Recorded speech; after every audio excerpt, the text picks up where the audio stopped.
அஸ்ஸலாமு கைஸ், நேற்று இஃப்தாருக்கு எங்கள் வீட்டில் ஒரு சூப்பரான டெசர்ட் ரெசிபி பண்ணியிருந்தேன். அந்த ரெசிபி உங்களுக்குமே ஷேர் பண்ணியிருக்கேன். வீட்டில் இருக்க சிம்பிளான இன்க்ரீடியன்ஸை வச்சு நல்லா சூப்பராக பண்ணிடலாம். இதுக்கு ஒரு கப் வெர்மிசெல்லி எடுத்திருக்கேன். அதை நல்லா ட்ரை ரோஸ்ட் பண்ணிக்கலாம்.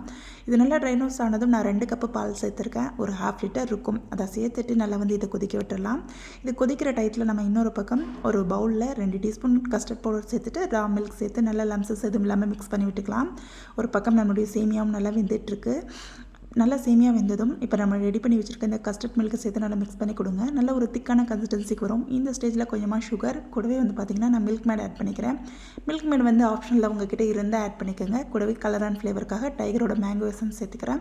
எல்லாம் சேர்த்து நல்லா மிக்ஸ் பண்ணி விட்டுட்டு ஸ்டவ் ஆஃப் பண்ணிவிட்டு இதை அப்படியே நல்லா சில் பண்ண ஃப்ரிட்ஜில் வச்சுருங்க. நல்லா ஒரு 2 ஹவர்ஸ் நல்லா சில் ஆகட்டும். நல்லா சில் ஆனதும் இந்த மாதிரி ஒரு கிளாஸ் பவுலில் சேர்த்துட்டு மறுபடியும் மிடில் கொஞ்சமாக எல்லா ஃப்ரூட்ஸும் கட் பண்ணி சேர்த்துக்கோங்க. மறுபடியும் இன்னொரு செட் ஆஃப் சேமியா சேர்த்துட்டு மேலே டெக்கரேட்காக எல்லா ஃப்ரூட்ஸும் ஆட் பண்ணிக்கோங்க. உங்களுக்கு தேவைப்பட்டால் நீங்கள் ட்ரை ஃப்ரூட்ஸ் கூட ஆட் பண்ணிக்கலாம். அவ்வளோதான், நல்ல கலர்ஃபுல்லான எம்மியான நம்மளுடைய சேமியா ஃப்ரூட் கஸ்டர்ட் டெசர்ட் ரெடி ஆயாச்சு. நீங்களுமே கண்டிப்பாக ட்ரை பண்ணி பாருங்கள். நேற்று இஃப்தாருக்கு எங்கள் வீட்டில் இந்த டெசர்ட் கூடவே பார்த்திங்கன்னா mint juice, watermelon milk shake, dates, உளுந்த வடை இது தான் ப்ரிப்பேர் பண்ணியிருந்தேன். மின்ட் ஜூஸோட ரெசிபி ஆல்ரெடி நம்மளுடைய சேனலில் போஸ்ட் பண்ணியிருக்கேன். நல்ல ஒரு ரெஃப்ரெஷ்மெண்ட்டாக இருக்கும். கண்டிப்பாக ட்ரை பண்ணி பாருங்கள்.